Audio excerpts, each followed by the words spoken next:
Welcome everybody. Y'all come on in. We're gonna try StreamYard again tonight. We'll see what happens. Because I do have a lot for day 4 for Meg the Stallion and Milagro Grams. And so hopefully people will see this without us having to move on to cut it off and go to live. I'm hoping that people will see it.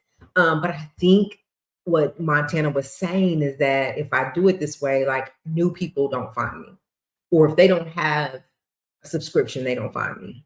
So welcome. It's Thursday night. Let's talk about it. Y'all come on in, hit the like button. We, of course, as always, we'll give you YouTube time to let people know we're live. If we are not found here, I'm cutting StreamYard off, because the truth of the matter is when I do go straight through the app, we get a good group in here. So this is day 4. Meg Stallion Milagro. We're going to talk about it.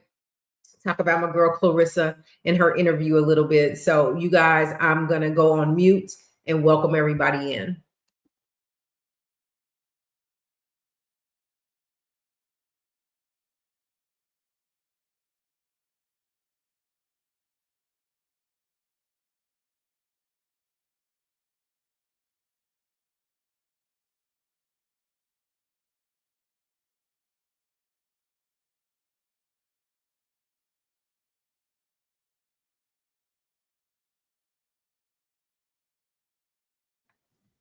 Hey BFF. So we're going to try it this way. Montana did say that if we go straight through the app and not through StreamYard, that there'd be a lot of people, but we're going to see what happens. So I'm just allowing people to come in. I see the numbers kind of moving up a little bit here. So we'll see what happens. But you guys, as you come in, don't forget to hit the like button. If you're not already subscribed, go ahead and subscribe to the channel, and let's talk about it.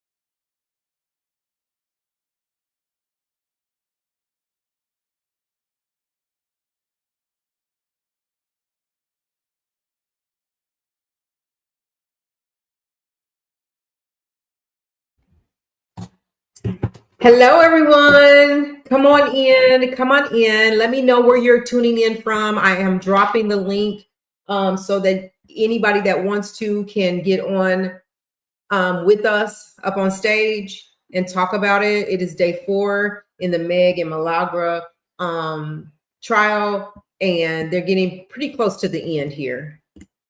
And I got quite a bit of information. I know you guys have heard, some of you probably already heard a lot of it today, so you can tune in or you can join in on the conversation with us. But let's talk about it. Let's talk about it. Who's in here with me besides me and my BFF? Let me know. Let me know. Come on in. Glad to see y'all in here.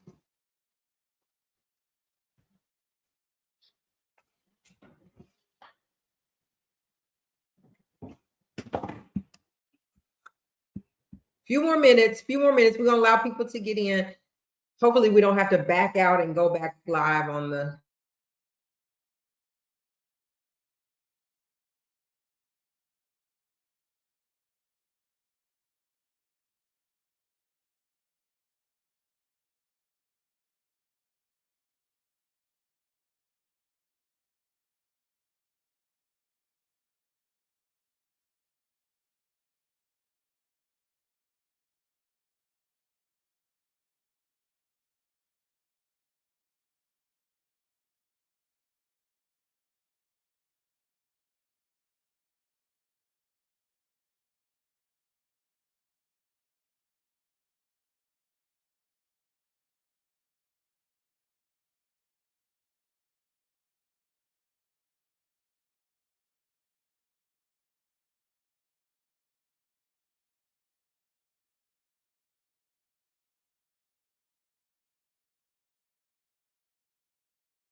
Hey, everybody, welcome in. Welcome. Don't forget the link is in the chat if you want to come up.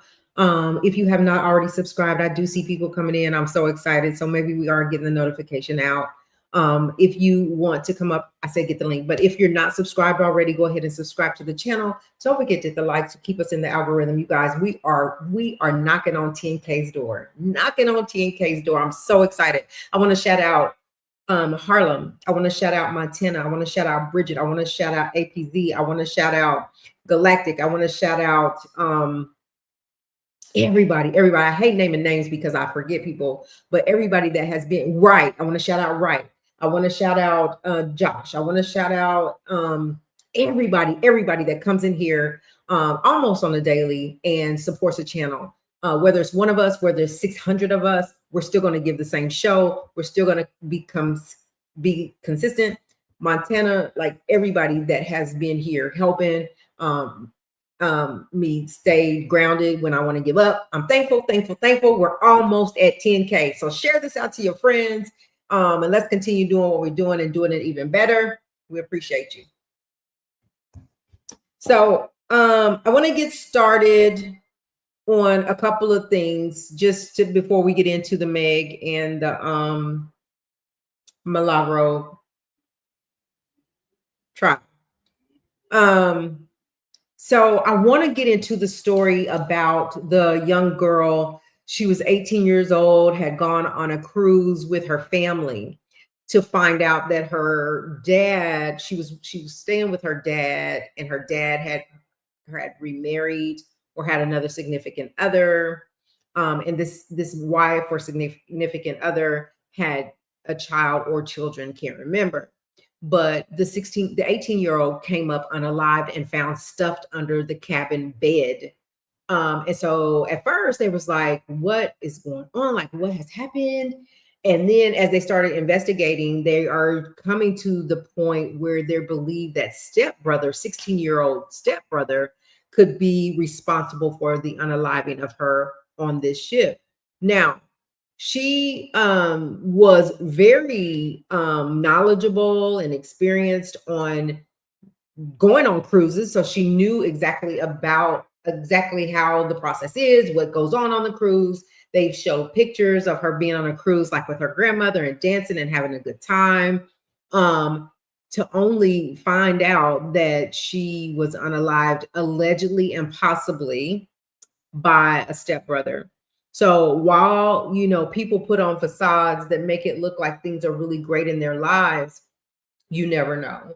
And what we do know is she walked on that boat, and she will not get to walk off alive.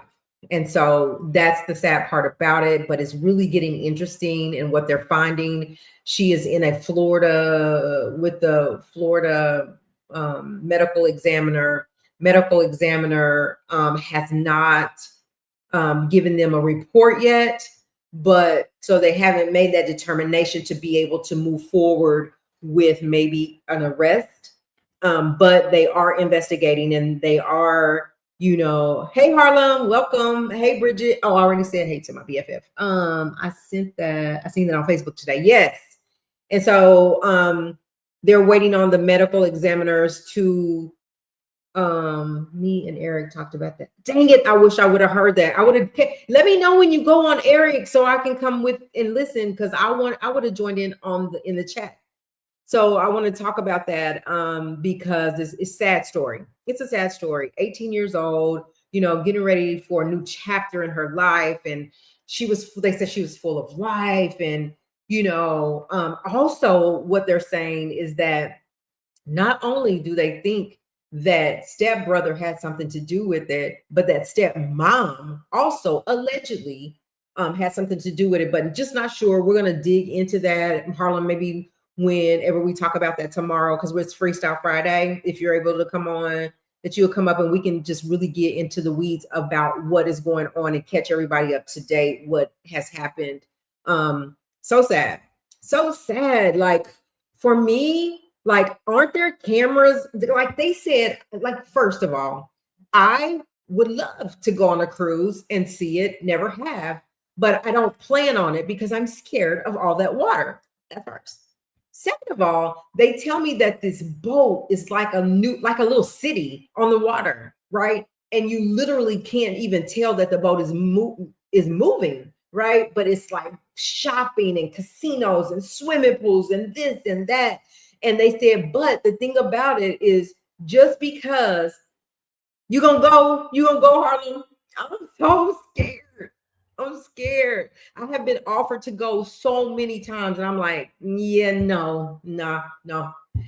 But I love to go to the beach and I love to the ocean and watch the ocean and the waves and just sit. I could sit out there for hours. But you want me to go out there on the boat where I can't see nothing but water? I ain't gonna be able to do it. But my point in saying that was that they aren't there are cameras on the boats, right? So I believe that they're going to get the camera subpoenaed to see who came in and out of that room. But she said she wasn't feeling good, so she was going to go up to her room and lay down. She didn't come out for dinner, so they got to worrying about her, only to find her under the bed unalived. So that's a sad story that we're going to get into tomorrow. Also, if you guys get a chance for our Freestyle Friday, so yeah, that's what my one of my friends I work with, she was like, okay, if you don't want to do the week cruise or the 7-day cruise, start with like 3 or 4 days, like you're saying, Harlem, and just go try it. Harlem, I'm scared. Okay. I'm scared of the water. Bridget said, I've been on Carnival to the Bahamas. It was awesome. I kept a life jacket on for 7 days. And then also what scares me, Bridget, did you get like seasick? I don't want to get seasick. I don't want no, I don't know. I don't know. But she was saying just go for like 3 or 4 days on the 3 day just to try it. So I don't know. I don't know. Hey, Bad Bunny. I know. I don't know. We'll see. I just don't have plans on doing that. Just like I don't have plans on leaving the country by no means. I just don't. Don't want to go. I'll stay in the US. Don't have no desire to leave the country at all. I was seasick, but I wore a patch. Okay, so when you say seasick, like what made you seasick? Was it because you looked at the water? Because the way the boat moved, like, and did the patch work? Like, what makes you seasick? I think it would be seeing all of that water. I don't know. They said it's so beautiful that once you do it though, Harlem, you will want to keep doing it. Like you will do it again and again. My husband has been on several and he's like, let's go. I'm like, no, no, no. The moving of the boat. See, they said it's so huge. My husband said you can't even feel the boat moving. The boat doing that. And then, I'll be worried about what if we get way out there and it's a storm out there in the ocean and that big old boat get to rocking. Mm-hmm. I don't know about that. I don't know about that. So anyway, let me hold on. I drunk a Bahama Mama and Tylenol daily. So what is the Tylenol for? Is the Tylenol to keep you from being sick? You get sick like that? Why the Tylenol? And how many days did you go? Was it your first one? Was it the one and only one that you went on? Like, how do you know you went on a cruise? Where was I? I don't remember you going on a cruise because all of us get together and we all would do stuff. I don't remember you going on no cruise with. Ooh, do tell. All right, y'all. So let's get into this. Let me take a minute, if you will. If you haven't hit the like button. Also, just share the video out for me, please. If you would just hit the share button, whatever, and share it if you will. I'm getting ready to do the same, and then we'll get into the Meg thing.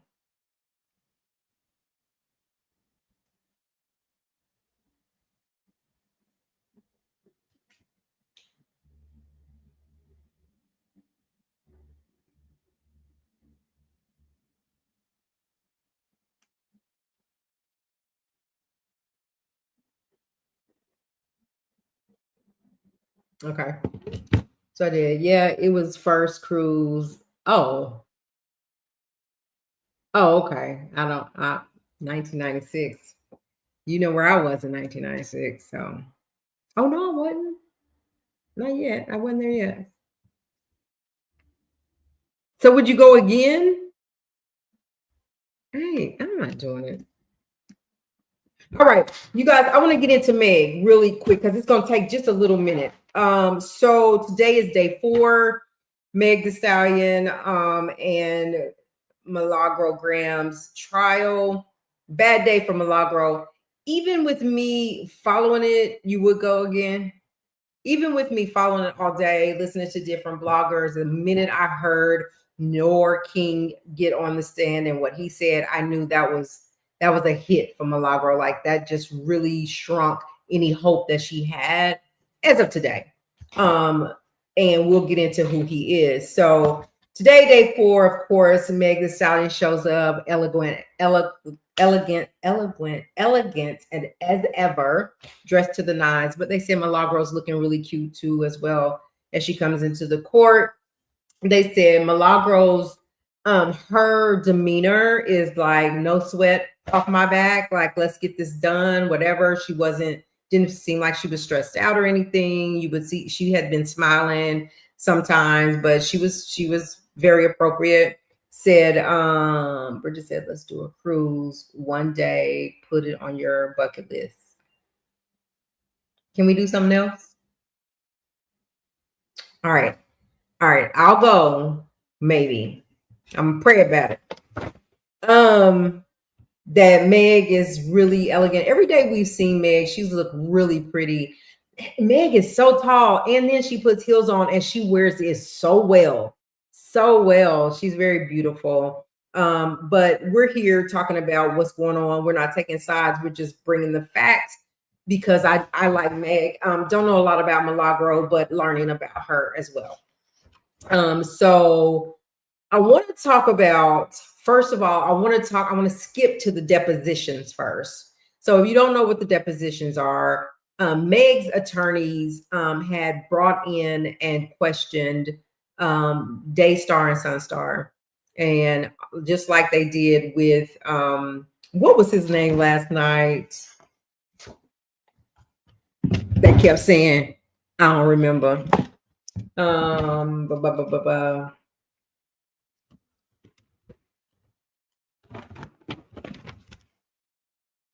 Caesar, yeah. Caesar.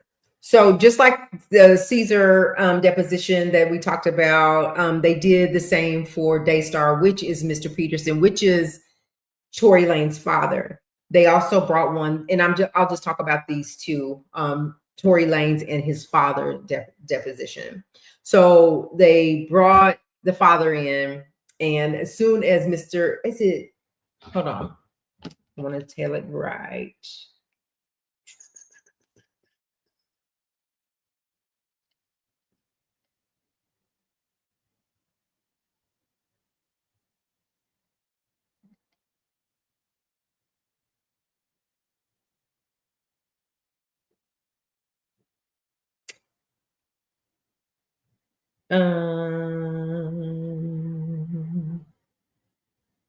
Yeah. Okay.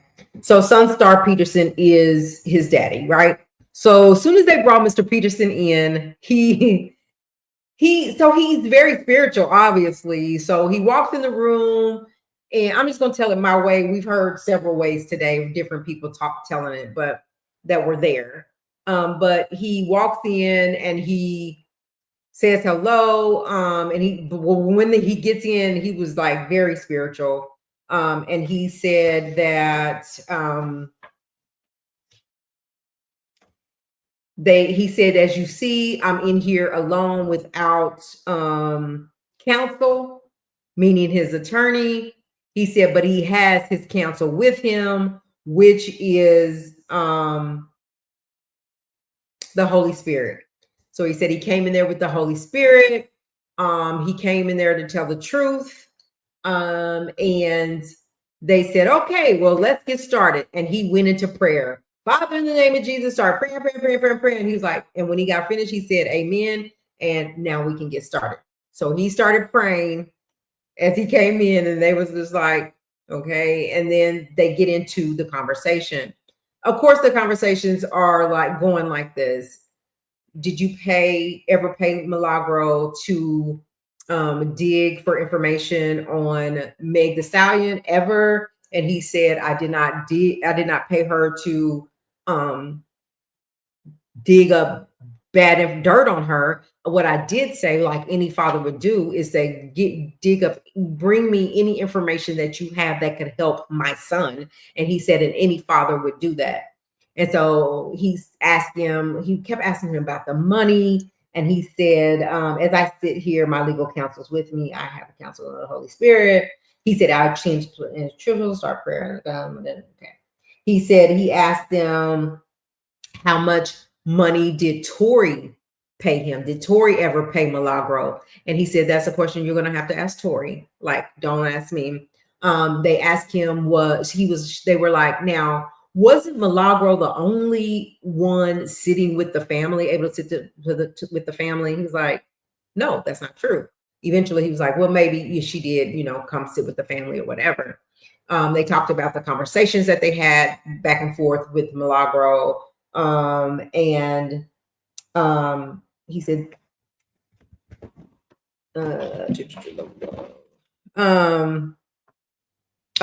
they said, well, after the trial or during the trial or whatever, that Tory Lanez really couldn't speak on Meg. So did you guys hire or pay Milagro to be his mouthpiece?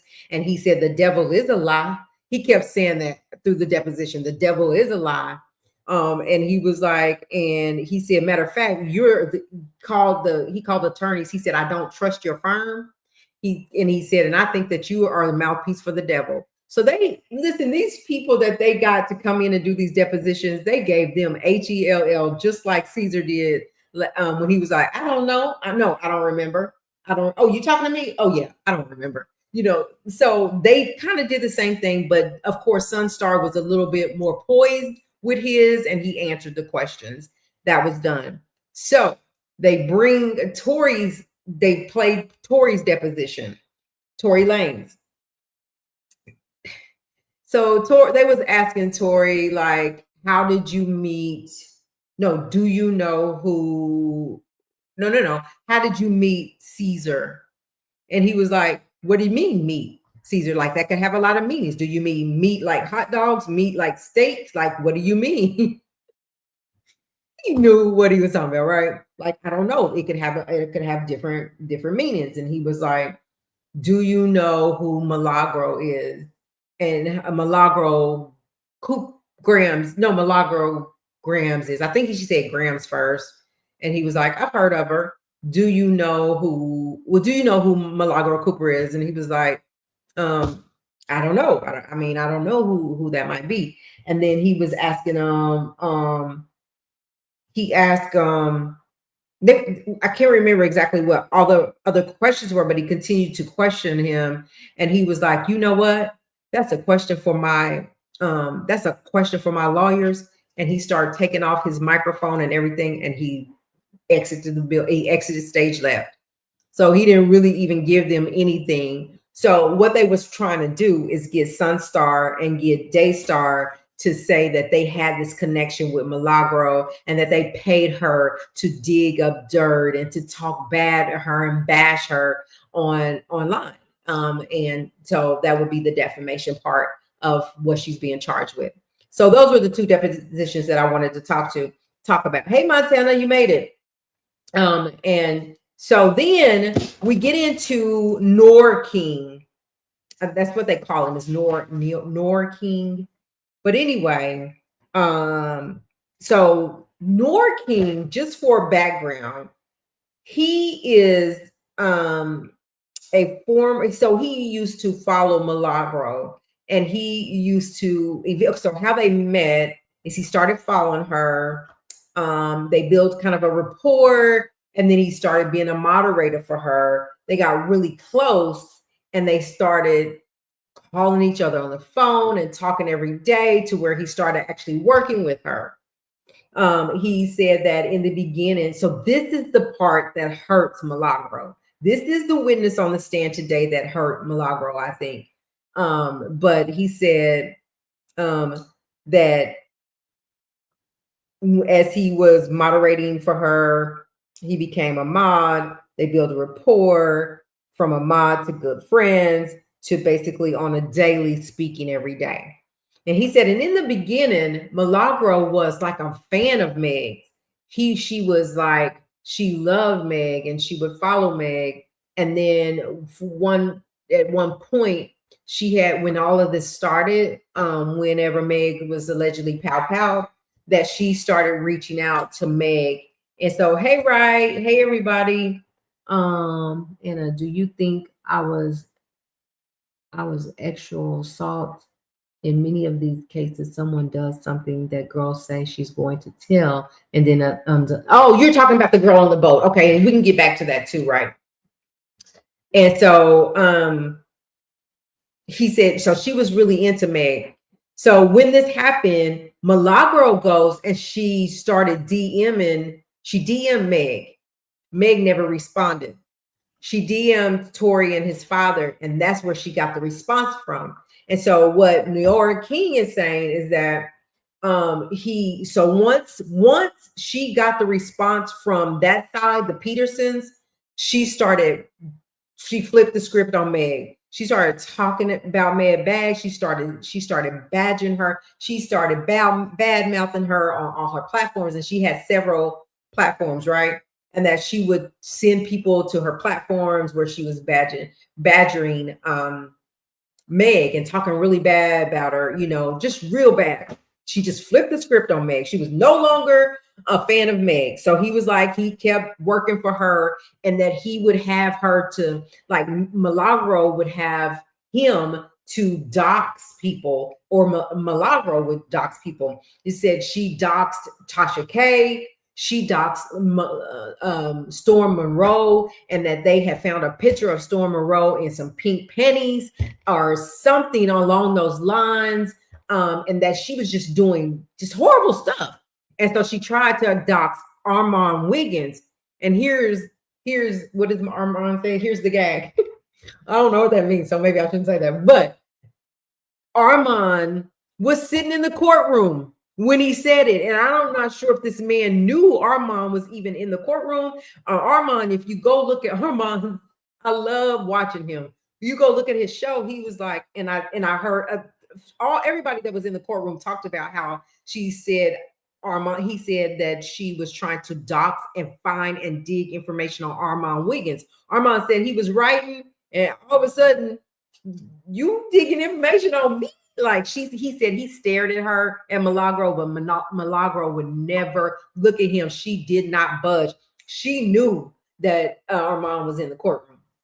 So anyway, he said she would want him to dox people, dox bloggers, and get their addresses, which she did that to Tasha K, and just dig up dirt about these different bloggers that have really big platforms. And he said, so then there was this friend of his that was, the code name was Bunny. And so since him and Milagro were really good friends, like he would tell Milagro all about this person, and they would call him Bunny, call this person Bunny. And this is who Neora was seeing or dealing with, right? And so he said, then all of a sudden, the information started spewing out onto the internet about Bunny, right? Which he was confiding in Milagro about this relationship. So Milagro knew all about the relationship, right? So he said eventually he was like, and he just eventually he said, once the Petersons started talking to her, he was like, there was that one time Milagro asked Neora, he's like, I can get them on a 3-way call, and and you can listen into what we're going to talk to, right? And the Montana, that was the first person I thought when I initially heard Bunny, right? So anyway, he said she was so into, Milagro was so into the Petersons, right? Like she was on top of the world because she was in direct contact with Tory. She was in direct contact with Tory's dad. Like she was all in And so she flipped out on Meg and was talking bad about Meg. And he was like, I cannot believe how she can come for a Black woman. Excuse me. I'm sorry, y'all. How she could come for a Black woman. And he was like, and all of the attacks and all of this, why are we doing this just because? But anyway, she said, I can get you on a 3-way call with him. And so she called, so he said he got on there and he would be quiet while they talked. So he was on the Bad Bunny said, nah, not me, dog. So they got on the phone. They was listening to, and Nora was on the phone while she was talking to his father. And he's like, really, it wasn't really nothing that they said. It was really just like small talk, like, how you doing today, that kind of stuff. So it really wasn't anything that he heard on that call. But he said Milagro told him that Tori told her out of his mouth that how the pow pow went off is they were tugging each other for it and it accidentally went off. And then of course it was a different story. Like it was just real messy. But she was telling him, what they were telling him. And he said there was like some text messages, some messages that had been deleted or whatever. And they was like, well, why are the messages not in this trial? He said, because wouldn't you think that if they deleted these messages, because they can go back and get the messages, right? He said, don't you think that it would be part of this trial? And he was like, maybe not, because she had different platforms. She had different mechanisms of where so maybe the messages were on something different than what you guys know about. So he said the reason he said it got so bad at Milagro with Milagro Grams that all of her, this is what he's saying. He's saying all of her followers felt like it was a cult, right? And that everything Milagro said, whatever it said, whether it was right, wrong, indifferent, they ran with it. They believed what Milagro Grams was saying. He said it was just like a cult. He said, so he was part of that. Like he was doing the doxing, he was doing all the dirty work. And then eventually he was like, I can't do this no more. I got to get away from this and just do something different. And he said Milagro's following grew. And he said every time she talked about Meg, it would grow. And he said at one point he had called, he was like, it was about,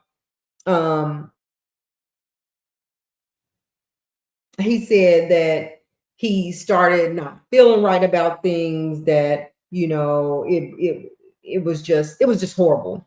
And he said that, she would even have him like watching numbers. And he said that at one point, that Meg the Stallion's numbers, like Tori's numbers were at, he was like, look at the numbers. He said Tori is at 9.4 million followers now or something. And Meg was like at, I'm going to get the exact numbers. Hold on.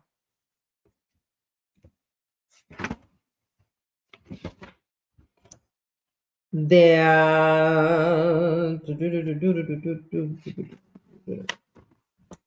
broke that down just so I could.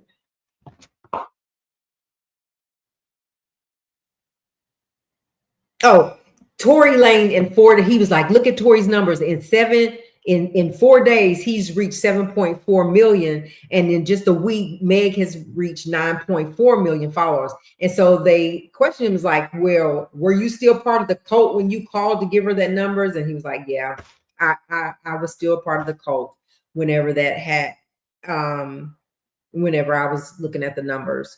And then he said that in December 2021 is when he just totally backed off from her and quit working for Milagro. And they said, but yeah, like you said that you were not going to work with her no more because you were going to do different things with your life. And he said, yeah, that's right too. Right. I was going to that's right. I was going to change what I was doing. So I didn't work with her anymore. So then he was like, so what was going on with you? And they said he broke down. Well, first of all, let's get back to Bunny.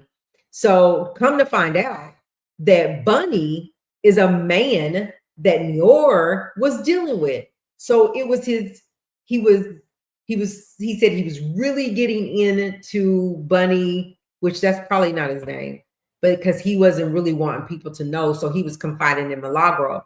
But come to find out, this was a man he was dealing with. He was kind of not really firm on his sexuality, but he was really wanting to be with this man and follow for this man, but it was supposed to be a secret. And then he started crying. He said, and then my grandpa died, and they said he boo-hoo, like, like really boo-hooing for a long time, to where the judge had to say, all right, that's it. Let's take 5 minutes. Let's just take 5 minutes and let's just be done. And so they got him off the stage. So this is why I feel like Mior is the one that kind of knocked Milagro off of any chance of, walking away scot-free of this trial, because he was working up close and personal, and now he's telling everything that went on behind the scenes that she did. There was this forensic analyst. Let's see, the code name. I'm going back to Bunny. The code name was Bunny, who Nora was dealing with.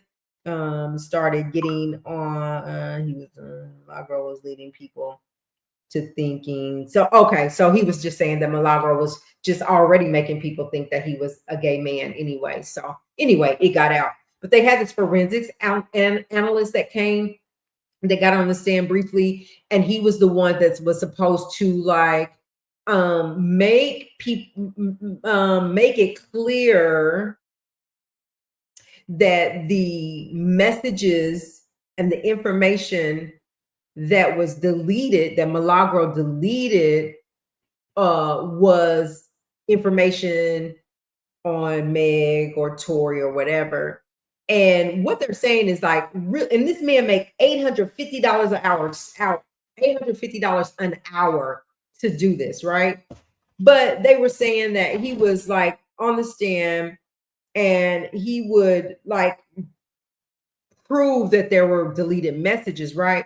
But you could prove that there are deleted messages. I know when, just like I was listening to Armand and an attorney, I can't remember her name, but like people delete stuff off of their phone if they want to, create more space.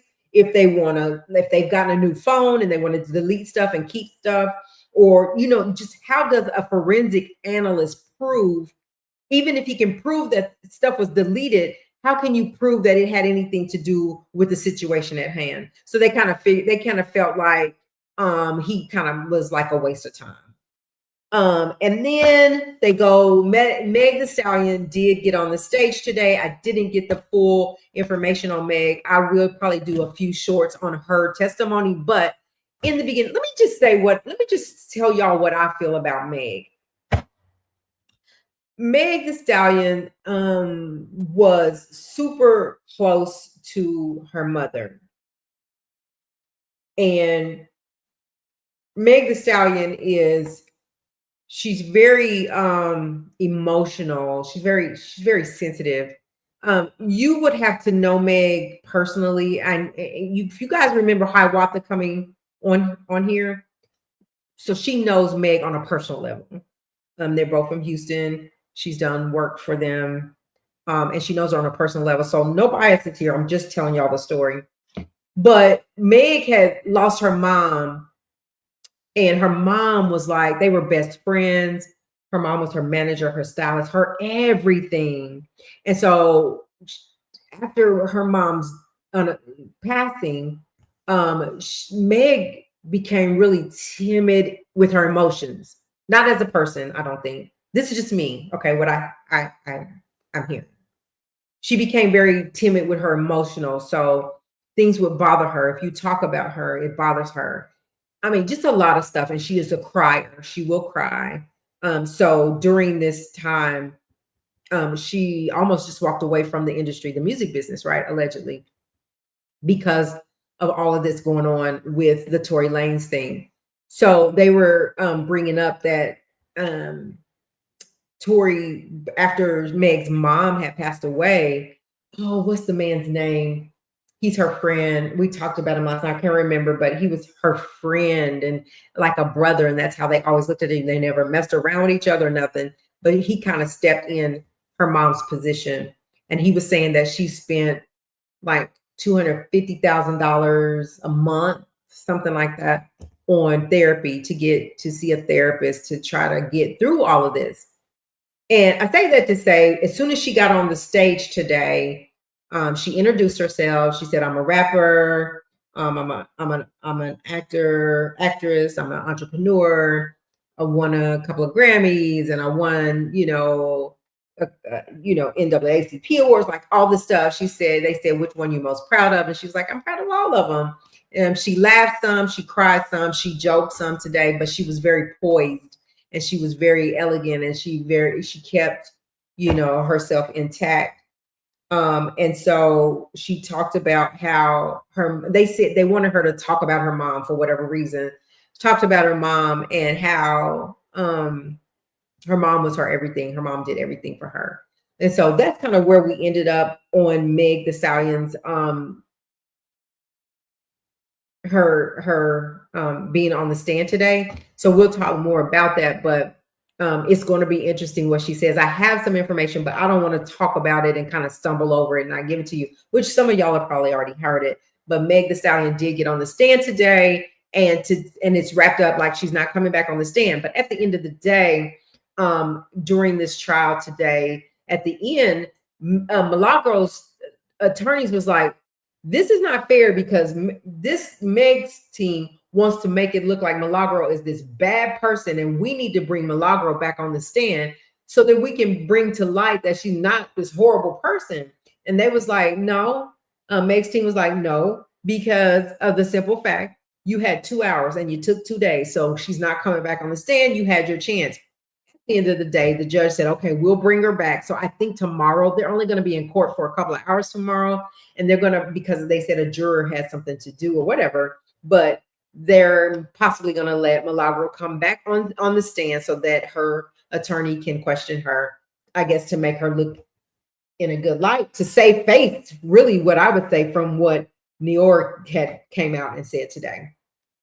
They asked many questions that didn't seem relevant to any. Exactly. So Bad Bunny, we was talking about that last night. Like, it felt like this was all about Tory and the trial that happened with Tory and Meg that's already been complete, right? That's not what we're here for. We're here in this trial to make, just like, why do we need to open those emotions up about her mom, and have her crying on the stand about her mom? Like, we're talking about someone that she sued for defamation, and for the deep fake video and all that stuff. But it just felt like the questions that were being asked were irrelevant to why we're here at this trial. What are we here for?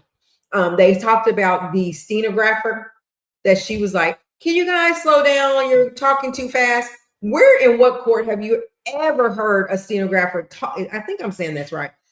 Even talk in court, like you never hear them say anything hardly. But this one asked them to slow down and speak slower because you're going too fast. So that court is just all jacked up to me. The jurors are all everywhere.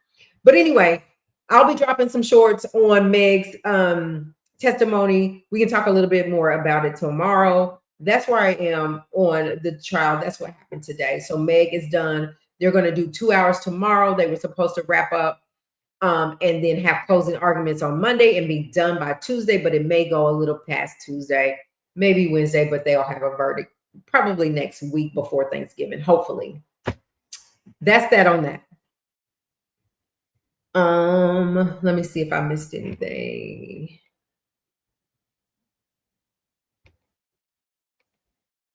They need to close tomorrow. So they were headed to closing tomorrow, right? But here's the problem. Milagro's team, her legal team, her lawyers want her to come back on the stand so they can say, I say save face, but because it's no fair that Meg's team is trying to make her look out to be a bad person or look crazy or whatever. I don't know.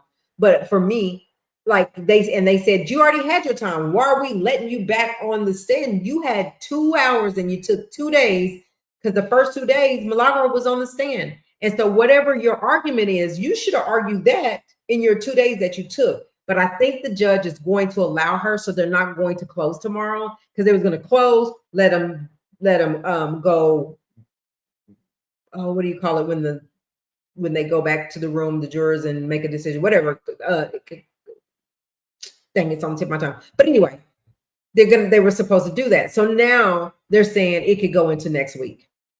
Now, next week is only a short week.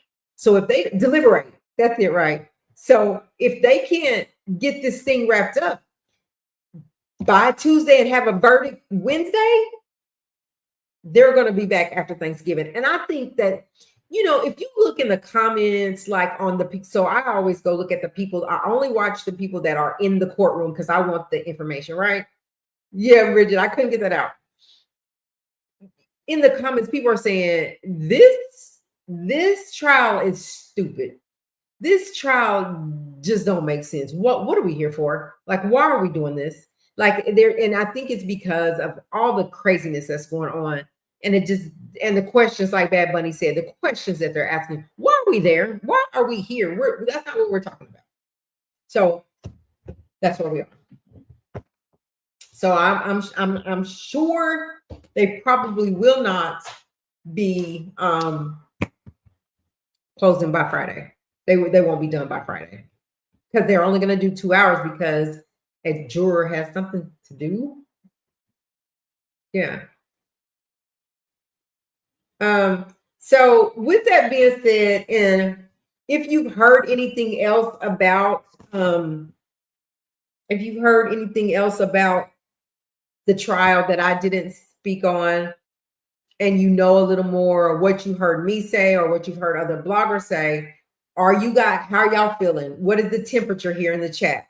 Do we feel, and we kind of did this last night, do we feel that Milagro is probably going to be charged with, even if it's not defamation, even if what we know today and what Neora King said today about what she had been doing, will she walk away scot-free, or is she going to have to answer to some things? I just don't know that defamation is going to be proved here, but other things could possibly be proved here. I just can't call it right now.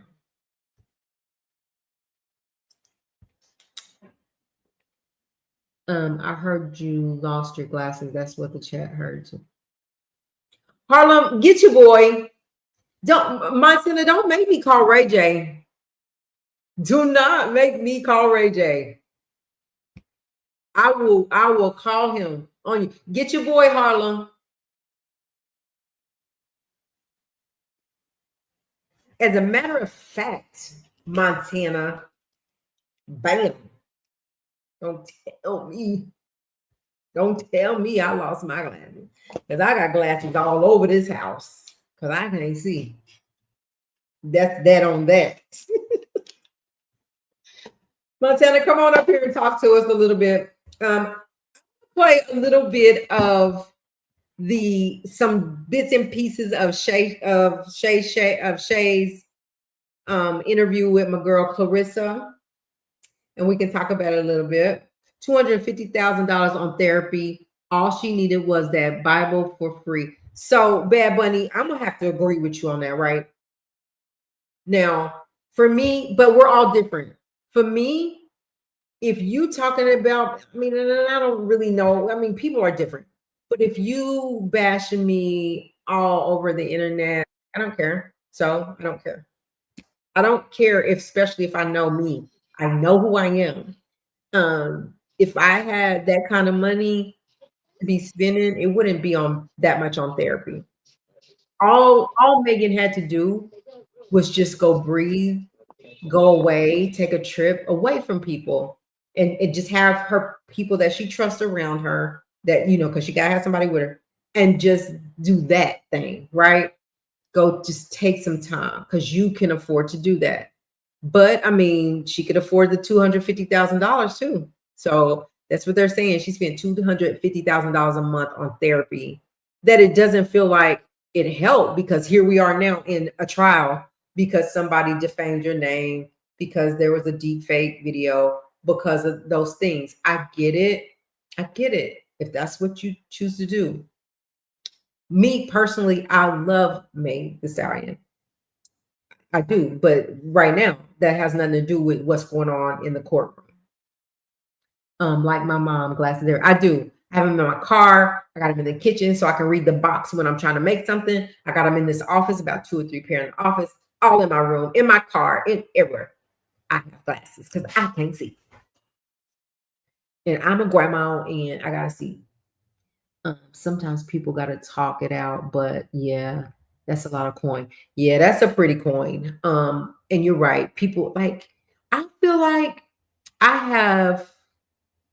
No, it's different when you're a celebrity though. But I have, but here's the thing. If you have never lost a parent, you don't know what that's like. And then everybody takes it differently. I lost my father and I'm never going to recover from that. Right. But people talking about me on the internet is not a cause for me to take my $250,000 a month and go pay for my therapy. But I would probably need to talk to somebody. But $250,000, it's the same. I mean, I want to know what's different in paying, using your insurance and paying the copay opposed to $250,000, or what the therapy is, where for $250,000 you get to go to this nice place and you get to get catered to and then have the conversation. Okay, maybe that's the reason why. Some people, yeah, that's right. You got to talk it out. And she's a crier. She's sensitive, and talking about her mom, that's a sensitive topic. It is. She's no longer here. She has nobody. She only have kids, but thank God she has Clay now in her life. She has a man, and hopefully that works out for her. Hopefully she can get past this Tory Lane stuff. Like, this is what drove her to depression, right? And here we are still bringing his name up, still like. And the other thing Tory said, like, the lawyer's like, okay, we won't keep you long, we'll hurry. He was like, what you hurrying for? I got 10 years, I got all day long. You were hurrying for what? Like, I got time today. So I mean, he lost his appeals. Like, just move on. Sometimes some people can't move on, or it's hard for them to move on. Hey, Montana. Hey, how are you? I'm good, and yourself?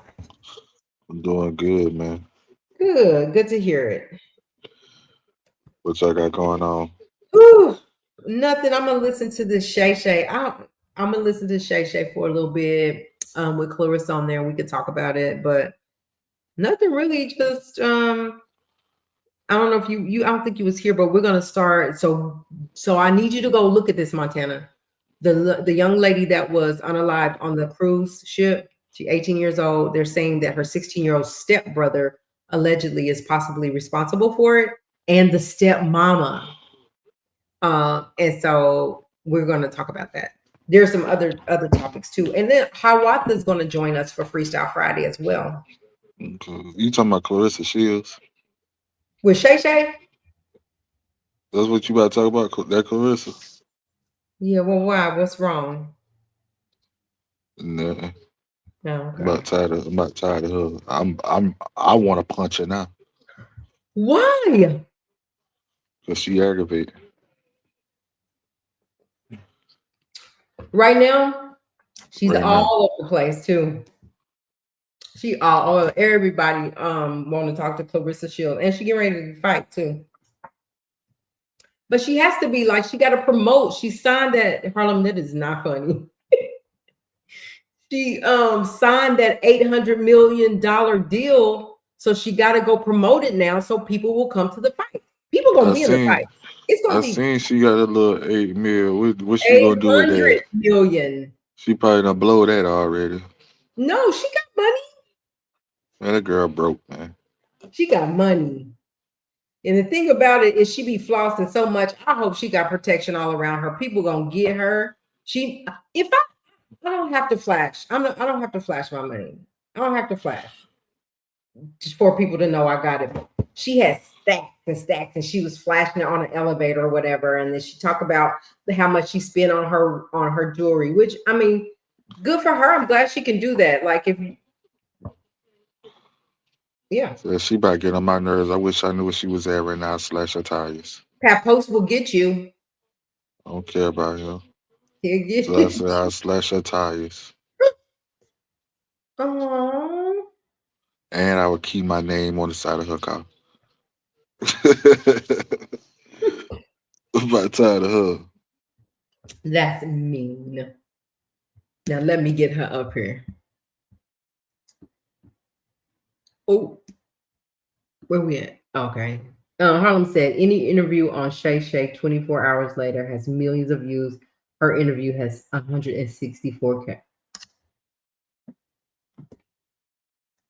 When all that and she ain't even out there like that. You see that? Nobody paying her no She's attention. building though. Listen, that 164 people probably just the people from Detroit. For real, they ain't nobody.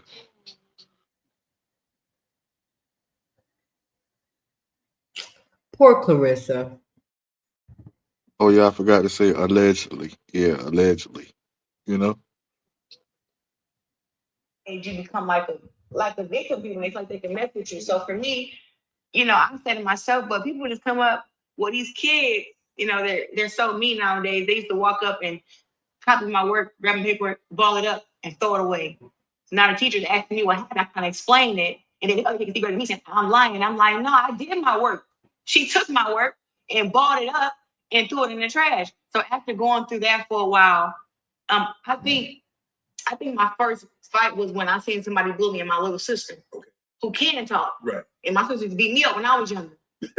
So when I seen somebody, she younger than you, she beat you up. Yeah, my sister beat me up. Brownies beat me up. Yep. But you felt bad. So they taking your homework. Yeah. They're copying your homework.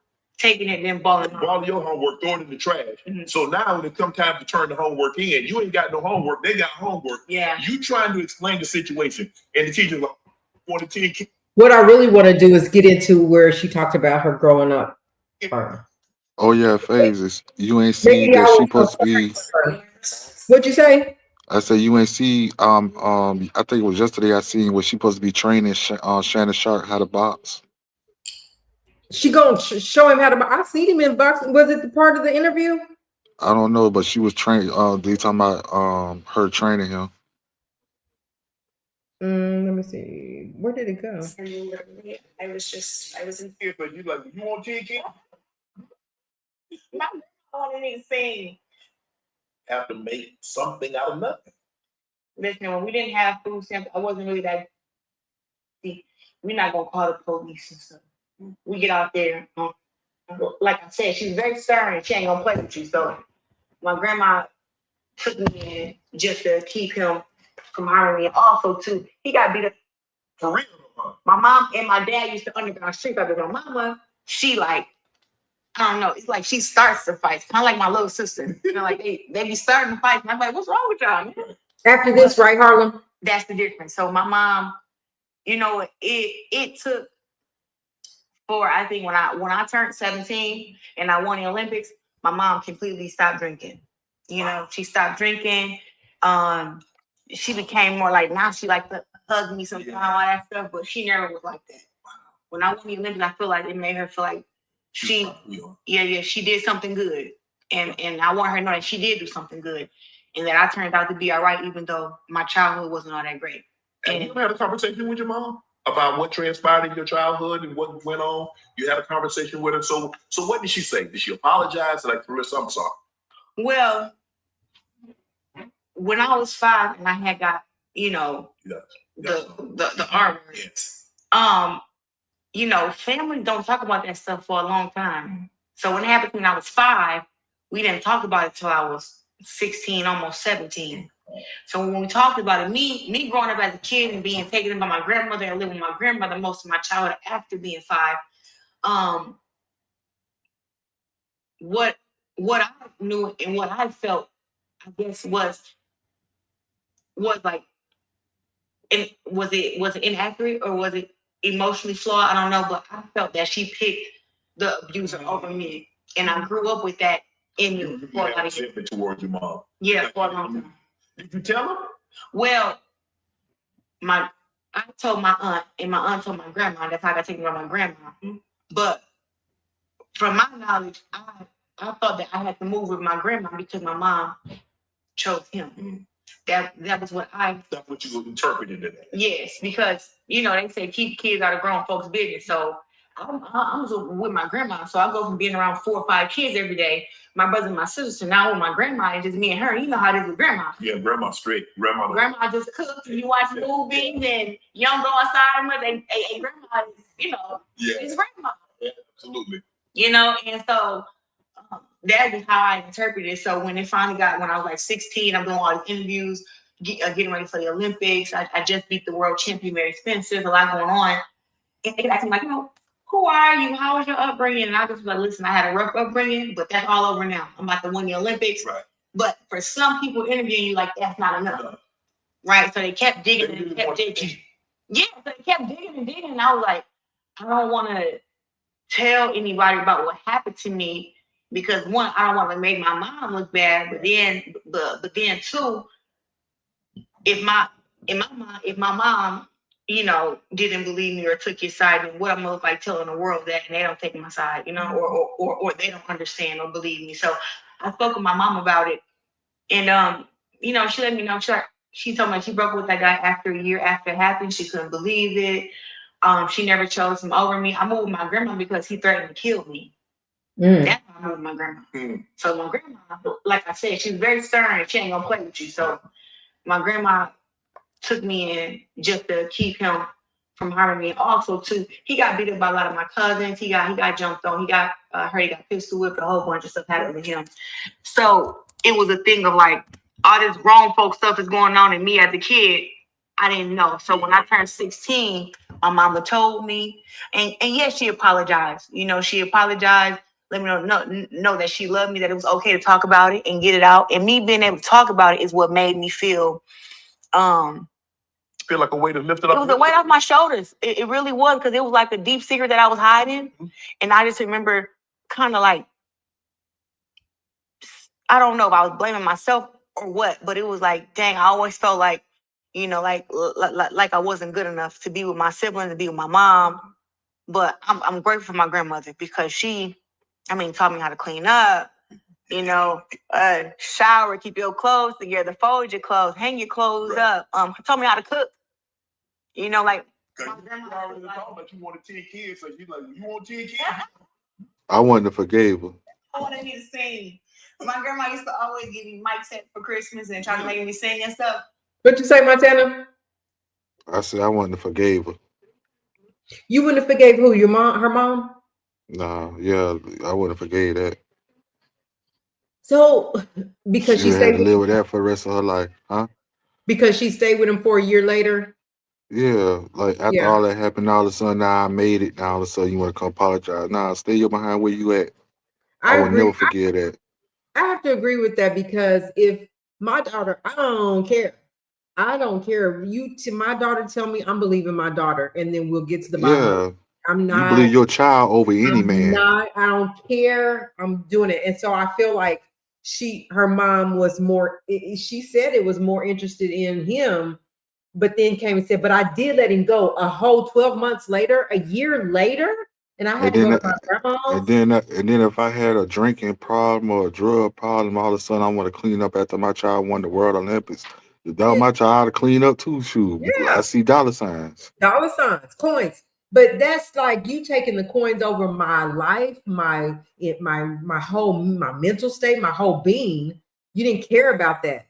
I wonder if she didn't win the Olympics. Wonder if she didn't get a coin, right? She would have still been with that man. She still had been with that man. Listen, she'd have, that was, if I was Carissa, she'd have been still in Section 8 and all that. I wouldn't give a damn. My bad, y'all. Okay, here we go. But I was always shocked. I was singing in front of her. But when it came, like, like when the family go around, let's get up there and sing. Be like, Coco, I said sing. You make it. I'm like, Oh, so that was your nickname, Coco. Coco. That's why I wear it on my shorts. Okay. My shorts, yeah. I think I read where you said that your mom would get intoxicated sometimes and you would walk around for days looking for her. Yeah, we have to go get her. Yeah. Did you? Hold on. Can I ask a question? This is serious. Because I don't know. Is it possible that somebody is a pure alcoholic and will discount their whole family, disappear? I thought only drugs would make you do that. Like, I guess it just depends on who you are. Because she's saying her mama was an alcoholic and she would have to walk around looking for her mama for days, couldn't find her because her mama chose to go drink. That's another shot against her. Like, you chose liquor over your, okay, right. You're right. You chose liquor over your child. You're right. Did I go all the way from it? Oh, there it A is. child, Clarissa. Do you really like, did you realize at the time, I'm a child, that this wasn't normal? I understand that you said most kids in Flint didn't have their father, but most kids in Flint probably wasn't walking around the neighborhood trying to find their mom either. Well, it's me and my sister, and I'm the second oldest out of my siblings. Okay. So I have a big brother who's 4 years older than me, but I'm like his big sister too. He called me his little big sister. Right. So I've always kind of like been the oldest. So when it comes to our mom, my job has always been to protect her. So if she gone for a couple days and we don't know where she at and we don't know about her safety, we're not gonna call the police and stuff. We get out there on the streets and we go find her. And it was always a thing of, see, my sister spent more time with mom than me. So I would tell her, think of your memory, what houses y'all went to and what streets, because Flint ain't that big. Right. Flint, 10 minutes north, 10 minutes south. 10 minutes east, 10 minutes. So you can walk around the whole Flint probably within 4 hours, right, just walking around and hit the whole thing. So that's just how we used to go get her. And when we go get her, everybody knew, like, I was real mean. Like, I was real mean, I was rough, and I would fight you. So people knew, like, hey, she here to get, yeah, I'm here to get my mama. And I go in there, I get her, and we go home. And like I say, but she was grown, she was always good, but it was more of a thing, like, it was my job, I mean, sadly, it was my job, and I wouldn't choose anybody else than my mama. Like, my mama she's a great person. She just dealt with something that she couldn't defeat at the time. So Montana, you're saying that you wouldn't have forgave your mom, but don't people change and you have to say, listen, this is what I was doing and I'm not that person no more? Or do you literally feel like it was because the coin? Because at that age, she didn't even have money. Or did she at that age when she was going to find her mom? No, she ain't had no money. So I don't think so. Right. So then how is it that we can't give our mom a second chance? That's just me personally. Okay. But you would do that now, knowing your mom right now. That's what you would do to your mom? Yeah. Oh, dang. You didn't even hesitate. Okay. I don't know. Because I just feel like, at the end of the day, I'm very big on loyalty. yeah. And who's supposed to be more loyal to you than your parents? Yeah. Yeah. And you betrayed me for a man where I had to move with my grandma and you still stay with this man after I told you what he was doing? Yeah, that's tough. That's never forgiven. That show you that you chose someone over me. Yeah. I will never forget it. Mm-hmm. So Rice said, my grandpa was an alcoholic. For them, it's like drugs. They wake up and the first thing they think is, how can I drink? Not how the kids is doing. Above a certain age, you don't change, or you don't change, or you have to want to change. You got to want it. People can't make you change. Bad Bunny said, money or no money, you put rugs in front of your kids. I don't care if she went in front of the church and bow down and altar call and repent everything. I still won't never forgive you. Yeah. Do you think that was mental abuse? My bad, go ahead. No, go ahead. Because that was mental abuse to that lady. And it would be mental abuse to me. Yeah, and you know what? You can't take it back. Sorry, y'all. Just knocked my cup over. You can't take it back. You know, once she's experienced that in her life, like that's gonna be with her all of her life, the rest of her life. Now, the way she handles it the rest of her life, you know, how she carries it will depend on her mental or whatever, but you can't take that back. Which that's like you know, you say bad stuff to people, you already done said it. Now you can apologize or whatever, but you already said it, so you can't take it back. And they're gonna always live with that. There's always gonna be a scar there. Bridget said forgiveness is not for the person, it's for you. You can't hold on to that. Yeah, I agree. At some point, you got to say, okay, I'll forgive, but I don't forget. Right, Montana? If I do, she won't know that I did. Okay. Let's move on. I'm gonna have to get this up. I wasted my drink, so I'm gonna play this for a little bit. As you are is because of the things that you had to overcome in your own childhood? Absolutely. That's why I have a no back down attitude. I don't take disrespect. I know that mentally I'm tougher than a lot of people. I know the heart that I got, other people don't got it in them, that they couldn't survive. People talk about me inside the ring, you know, but outside the ring, I know that you guys, people couldn't make it through what I made it through. And then when they come inside the ring, and then that carries, I got a no quit attitude. I'm very tough. I'm very skilled. I'm mean in there. And I don't take no for an answer. I don't back down. So I know that with all of that together, combined with hard work and prayer, that's why I'm undefeated and unbeatable. What if you could clean your retainer at the touch of a button? No more brushing or tablets. Over 4 years ago, our team of Growing up, did you cook as a child? Did you learn that, or did you once you got older and had to cook? Because I read that your mom used to sell to fuel her addiction, that she would sell the food stamps. So now that makes You did the research. that makes it very, very difficult for you to get food because you're reliant on that assistance. Yeah. And now, what are we gonna eat? And you have to make something out of nothing. Listen, when we didn't have food stamps, I wasn't really that good at cooking back then. Mm-hmm. I probably hadn't had an idea from watching my grandma. But me and my sister, my brother, used to split a pack of ramen noodles. Mm-hmm. We break it down in 4 pieces. We'll cook it, and that's how we used to do it. I used to go without eating a whole lot to make sure that they ate. So that was it. But like I said, I'm the big sister though, so it's not a thing of. I kind of felt like once again, like that's my job. Yes. Like I just moved my little sister to Atlanta. Her and her 3 kids. 2 weeks ago? Yeah. She has an apartment 5 minutes from me now.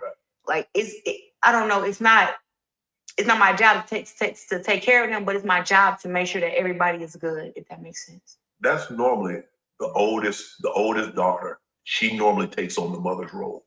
Mm. My mom is the oldest, and so when my grandmother would go to the fields with my grandfather. It was my mom's job. Harlan says she a liar. The person doesn't have to know you are forgiving. Oh, where's that? Oh, the person doesn't have to know you're forgiving him. That's something within you. Oh, she's a liar. During the shutdown, she said on Twitter she didn't know anything about food stamps. She never used them and wanted somebody to explain. What? But she just talked about it here growing up that they did. Clarissa, let me talk to you real quick. Now, if you want me to support you, you're going to have to keep it real and tell truth. Because she's just talking about food stamps right here.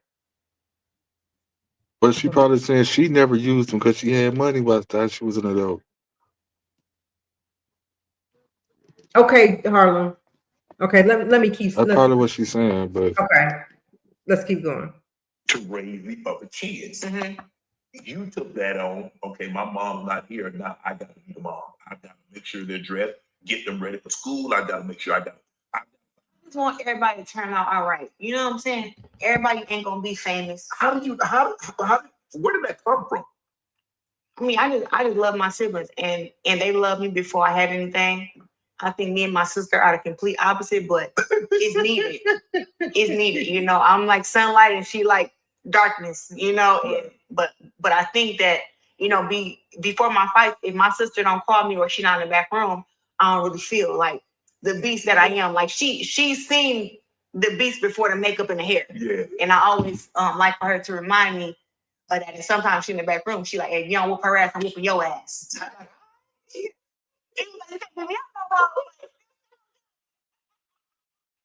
You know, so. So let me ask you a question. Like when you were like hungry, did you eat a lot at school? Because I mean, school lunches. We definitely relied. Bang though. We definitely relied on the school lunch. And listen, I have friends. I'd be like, hey man, let me borrow $1. I'll pay you back. And some of my friends still be like, you know, you owe me $1.25. Right. When I bought you some pizza, I was like, I really don't remember. Your grandmother passed away. Mhm.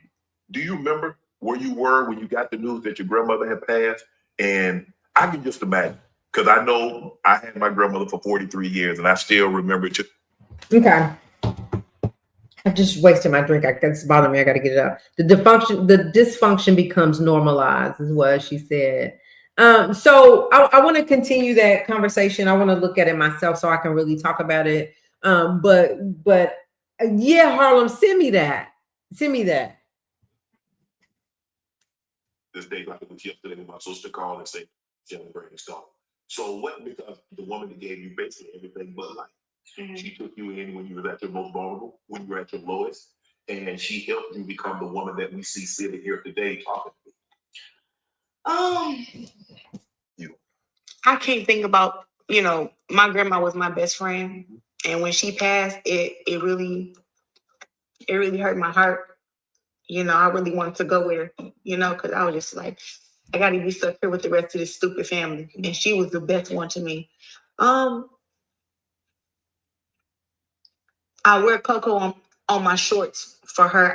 I wear the baby boot socks. I try to carry her memory and, you know, hold myself to a high standard, you know, but my grandma she was everything to me. And where was I at when she passed? I had just seen her 2 weeks prior. And I knew she was about to pass. Okay. Anyway, yeah. So I'm gonna listen to that more and wait for you to see, if you will, Harlem, send that to me. Harlem, don't forget to tell us when you're on Eric's. We'll come over and watch when you're on Eric's channel. He's supposed to come over here and do an interview with us. We just haven't been able to get his schedule, so then we'll have him here. We're gonna do Freestyle Friday. Did you want to elaborate any more on that video? Because I know you said you're getting tired of her, Montana.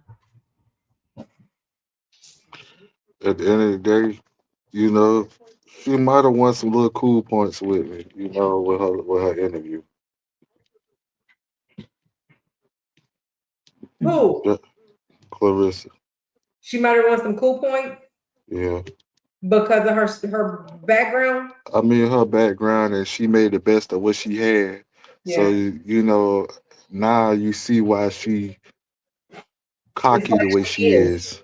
Yep. Because, you know, when she said she came for nothing, she came for nothing. Just imagine you staying in a household and you and your sisters and brothers splitting the Roman noodles 4 ways. Come on, man. 4 ways. So can you see that little square thing?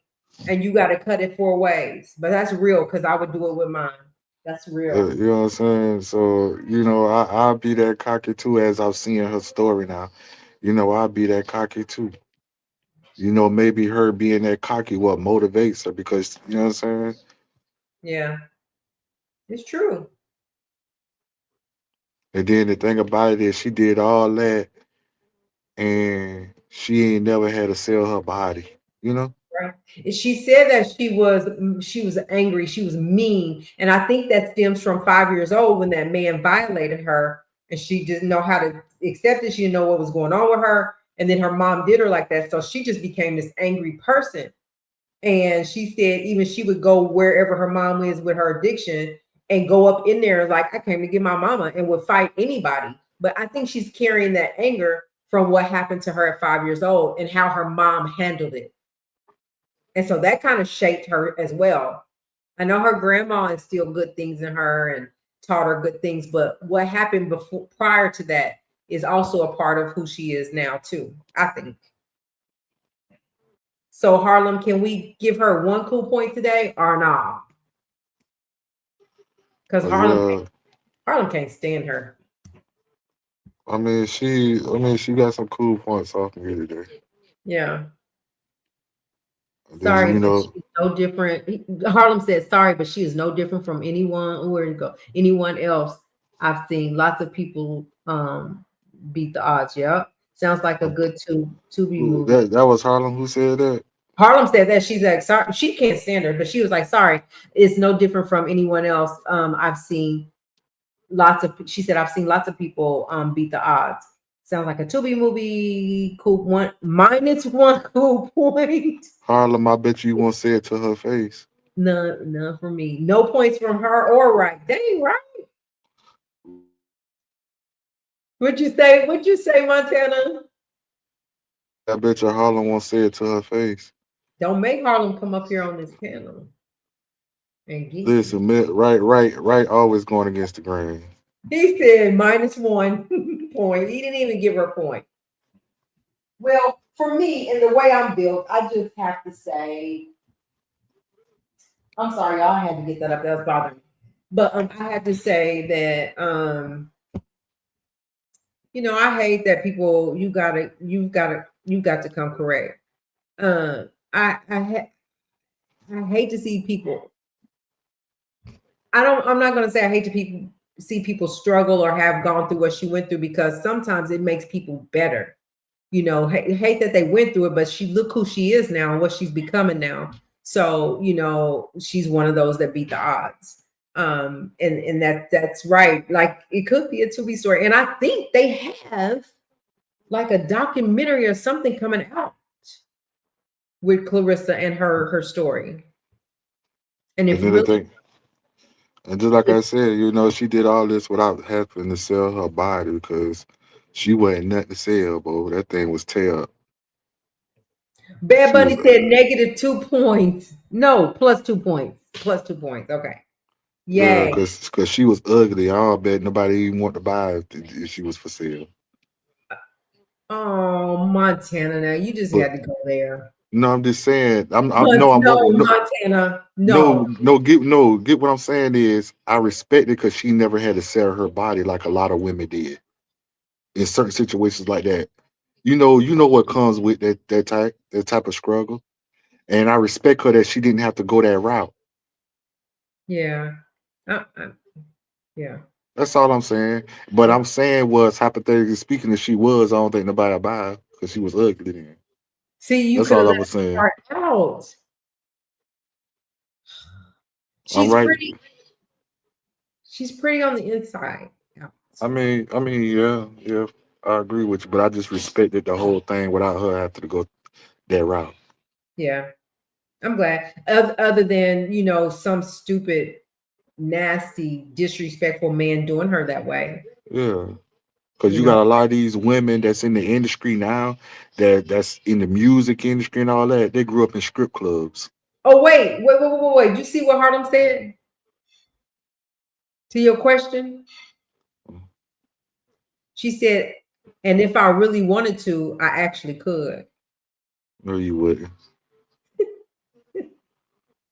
Listen, if you said that in Clarissa face, you wouldn't be showing up to Eric in the Eric Page tomorrow or whatever you this time you used to go with Eric. This the last time we'll see you on the Black Link mag. You gonna be like phases. You gonna need some glasses after she done with you. You gonna have a pair Because she all know across people the. who know her. She know Hey, people who know her. you gonna be having pairs of glasses all across the house like phases. Shut up. But listen though, One phone call. Oh, Harlem. What are we saying here? What are we doing? but yeah, Uh, those. oh, I was gonna tell y'all the other things if y'all wanted, if you guys are gonna be able to join us on Friday, the other stories that we did. Y'all see where the little girl and her mom jumped on? No, the kids jumped on the mama and her little girl, I believe. Yeah, I seen it. Harlan has sent me 5 or 6 copies of the video. Like, dog, I Oh, seen did the she? first one, Harlan. I'm gonna talk about. We're gonna talk about that as well. So I already seen the first one. Make you send me 3 or 4 or 5 more copies. But yeah, and you seen in Alabama, they found that bunker with them kids in there. That was with human trafficking. Uh-uh. They found 10 little kids, and they made 7 arrests. Yeah, golly. So, right, what happened was um one of the children that allegedly was involved in the brutal beating of the mom. So the kids, the in Chicago, the kids jumped on a mama and her child, brutally beat them up. And then the one of the kids that did it, her mom made her come on FaceTime on social media and say, I was wrong to do. You will talk about it tomorrow, but you need to go see it. And then 7 arrested. They need to arrest the president, allegedly. Listen, y'all see Trump signed the bill today to release the files. Do what? Trump signed the bill today to release the Epstein He files. signed it. Yeah, So let me tell you about that. Let's talk about that real quick. So what they're saying is there are several ways that the files can be not released. He could sign it, but if they are under subpoena, or if there's another case somewhere, or if there's something else in the background, and they're saying that's why he go ahead and want to he's going to go ahead and sign to allow them to be released, because at the end of the day they're not going to be able to be released. But they're telling us on the other side they'll be released in December. Per but Mark Epstein, the files have been scrubbed. That's what we heard. And if they are, I also feel like so much of it's going to be redacted that it ain't even going to matter if they release them. listen, you know they already done been scrubbed because why would he sign his own death certificate? Say that again. I say you know they been that right. They just exposed they been scrubbed because why would he sign his own death certificate? Yeah. Why would he do it? So he knows what's in He's those files. Yeah, he done stalled long enough Oh till yeah. he got it out the way. Till he got it all taken And care of. then Oh remember, yeah. Because out the blue, he was like, all right, yeah, let's release them. yeah, because you remember the first time they were trying to impeach him in his first term, and his lawyers and all that went down behind him, Yeah. that went to prison. Yeah. That lawyer knows something. Yeah, that lawyer knows something too, because he was his lawyer at that time. Yeah. Watch if anything do come up, Gianni, whatever his name is, gonna come and testify to get back on Trump. Yeah. Because he don't. But Cause now not only you sent me to prison, but dog, you ain't give me no pardon either. But I was going to say, but you know who ain't gonna go against him, and that's that Ghislaine Maxwell. She I trying to don't. get out, Then again, no, and no. she really knows what was happening. She was there. She was in the mix. But the thing about it is, they don't need him to give her. They don't need her. They don't need Trump to get her out of prison.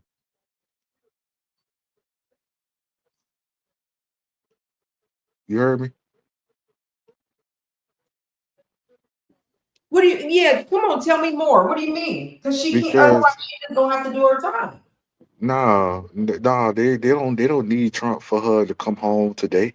Right now, right now, if the right now if the attorney general want to give her if she come out on Trump right now, the attorney general and her attorney will work out a deal and say, hey, I give her what it is. Time for. Um no, you can't do time served because she already caught the time. So what you gonna have to do is try to get a time deduction. Oh, okay. Get a time deduction or reconsider sentence reconsideration. Put in a motion for reconsideration for to appeal your time that you got. and then she could get time served. And the Epstein was attorney on record. Oh, I'm sorry. and the attorney general could do that without Trump. Yeah. He said Epstein was on record. Show what they played that, right? Epstein was on record saying, I'm the only one who can take him down. He sure said it. But yeah, the attorney general could put in her lawyer could put in a motion of reconsideration, and they could reconsider her sentence. And right, do you feel like with him saying that, and we know that now, that that's part of why he's unalived? Do we believe that he was just that somebody unalived himself, or he did it to himself? I mean, did somebody do it to him, or did he do it to himself? Did somebody make it happen? To be honest with you, I think he probably did it to himself. Because you know what? He was looking at a ton. He was never coming out anyway. Yeah, I think he did it to himself because remember, just imagine how much money he had out there, and then you mess around out of out the blue, you got a life sentence. That you was living this lavish lifestyle to a life sentence in prison. Mm-hmm. He Yeah. did that. I believe he did that to himself because I don't believe how can I say this? How can I say this? Trump had power during that time, but I don't think he was as powerful as he is today. You don't think Trump is? Back then, I don't think he was that powerful. Oh, you saying back then? Yeah. Like, Okay. yeah, he had other billionaire friends and they could have called a hit or whatever, but he wasn't that powerful until to now, Yeah. where he could really make moves Yeah. and cover his tracks. Speaking of Clarissa, she'll be hosting her 5th annual turkey giveaway. Just saying. Anyway, no billionaire has ever unalived himself in prison in the USA before trial. No. But at the same time, let me tell you something. That possibly could be true. I don't know. But at the end of the day, just from a prison standpoint and experience, you have guys that come from wealthy families and only get and only looking at a 1 year sentence and are killed and will unalive themselves because of the certain circumstances they are in right now or the certain mental stage they in right now. We don't know what kind of mental stage he was in, what he was stressing about. We don't know none of that. We just know that he was living this lavish lifestyle. When you live in a lavish lifestyle, coming to a, a place where you got to be told what to do, it is a mental. It's a big mental play in that because you so used to being the boss, giving commands and orders. It's true, but but that's just like Puff. Is he like he done lost everything. He in behind bars he used to live the lavish life. He ain't unalived or doing anything to himself. Who you talking about now? Puff, he a billionaire. Because he good. He know he good. I guess because he know he going home. Yeah, he know he good. No And Diddy. Right cannot stand Diddy. And look what just came up. Exclusive. Sarah Rivers' case against Diddy is in serious trouble.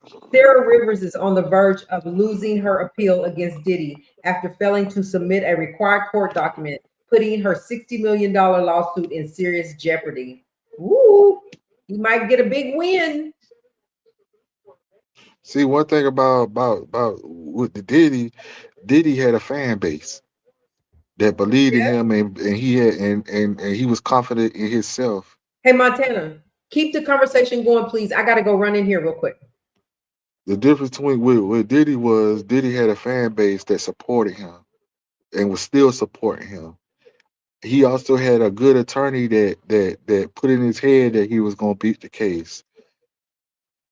Diddy also had confidence in himself that he was going to beat the case, and that's what made him, you know, go to trial. Because why would he go to trial instead of pleading out? Because he Harlem. was confident that he was going to Oh, beat it. sorry. Harlem. Ariel Mitchell is her lawyer. So guess what? She made her miss submitting a court document, and now she may lose the whole thing. Okay, I'm going to be back. I just had to. I just saw But Harlem yeah, so say for Diddy to take that to trial, he had confidence because anybody else that had those type of charges would have tried to find a plea deal to get out their life sentences, knowing that they was gonna lose. 9 times out of 10, they was gonna lose a trial and get a life sentence. A lot of other people would have caught pleas. So for him to take that to trial, he had to have some kind of confidence. But with that other guy, with Maxwell guy, whatever, Epstein, he probably was going through a mental stage, man, and did that to himself. Because I see cats, in prison, unalive themselves over nothing. Just because they caught a charge, they ready to unalive themselves. So you never know what a person mental state is. But how y'all doing, man?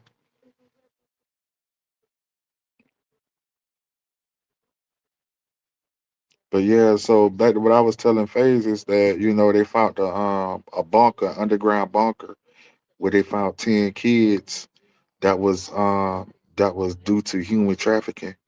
And just like I said, they made 7 arrests on it. So we glad those 10 kids, made it, possibly made it back to their parents or their house, their household, their family. And right now, the FBI in search of more in the area.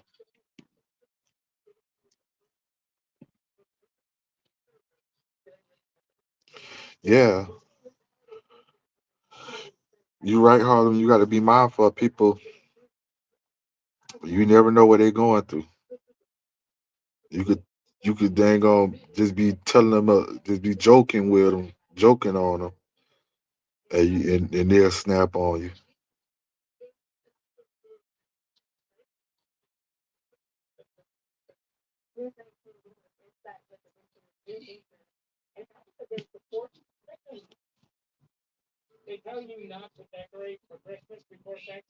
okay, I'm back. All right, what are y'all saying? That's why you Listen, gotta get. That's why you got to be mind. You got. That's why you got to be mindful speaking to people. They can snap at any time. hey, Exactly. hey, Go right. groceries. Got to the grocery store. Take the trash out. Go Hey, for a walk. I'm good. hey, right. You can't even go to the grocery store. Listen, this was Friday, last Friday, down here from where I'm from. Somebody shot up the food line. What? It's crazy. So you can't even do that. You can't go to a homecoming. You can't go grocery shopping. You just can't do nothing. And then last week, you ever heard, it's a town down here called Charleston, South Carolina. That's around the coastal with around the beach area, right? And you know how around this time of year, all the festivals, each town got their own festivals going on, carnivals and festivals. And about a week ago, Charleston, South Carolina, they had a festival, and the power went out. The whole city power went out during the festival, as people was caught in the middle of the air on the Ferris wheel, upside down and all. Hmm. I saw that. Just up there. Yeah, stuck because the power went out. Yep.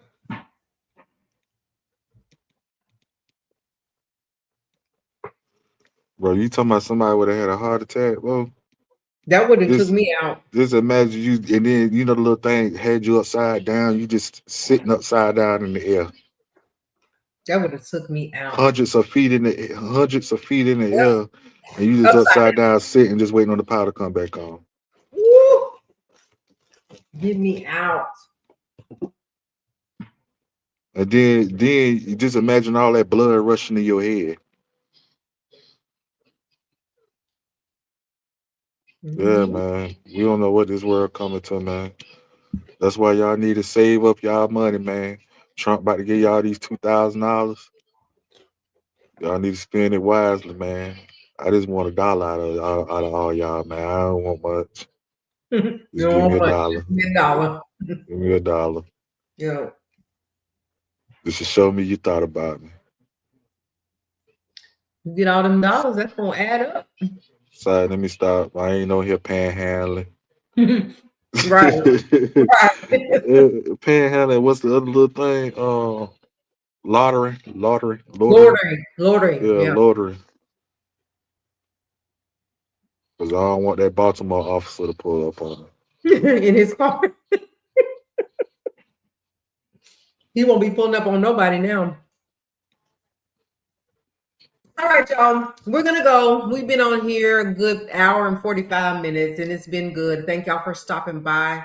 Thank y'all for being so committed. I appreciate it. We are headed to 10K. What? And so we'll be back tomorrow for Freestyle Friday. It will be a little later tomorrow. My grandson got to go see Santa Claus. He has an appointment, so just a little bit later, but we will be on live tomorrow. So I hope you'll join us. Let me tell y'all what to look if y'all have time tomorrow. Oh, real quick, Harlem. So we haven't heard from Ariel Kid Mitchell in a minute. Only now I did not realize that she was her lawyer, Sarah Rivers' lawyer. And now it's a mess up. We can talk about this too. It's a mess up. So Diddy might got another huge win. But what do y'all? I still want to know, and we could talk about it tomorrow. What y'all are thinking about with Jonathan Hay and Diddy? Like, do we think this is all a hoax? Like Jonathan Hay, do y'all believe him or not? Or do you believe what he's saying? So we'll talk about all that tomorrow. We got time tomorrow. It's the weekend. And then another thing, y'all, if y'all ain't doing that, it's Saturday at 1 o'clock. Tune in to ESPN Plus. We got them South Carolina State Bulldogs versus Delaware State for the MEAC championship. Whoever wins goes to the Celebration Bowl, the HBCU championship in December, on December 13th. This is the game. This is the HBCU game of the week right here. You got former NFL player Deshaun Jackson. He's the head coach at Delaware State, and he done turned that whole program around. That school only won one game last year, and now they are 8-9 winning game, 8-9 game winning team this year. He turned that team around. This is the first time they going to playing for a MEAC championship since 2002. He turned that team all the way around his first year there. So this gonna be a good game right here, y'all. Y'all tune in. All right. So that's Saturday, right? Saturday at 1, yeah. It's Eastern time. Yeah, Eastern time. So Okay. that's 12 o'clock y'all time. Okay. All right, y'all. Well, thank y'all for being here. I hope y'all have a good night. We'll see y'all right back here tomorrow. Be blessed. Bye. Hey, Good night. Good night, everybody. I'm gonna talk to you backstage. Okay.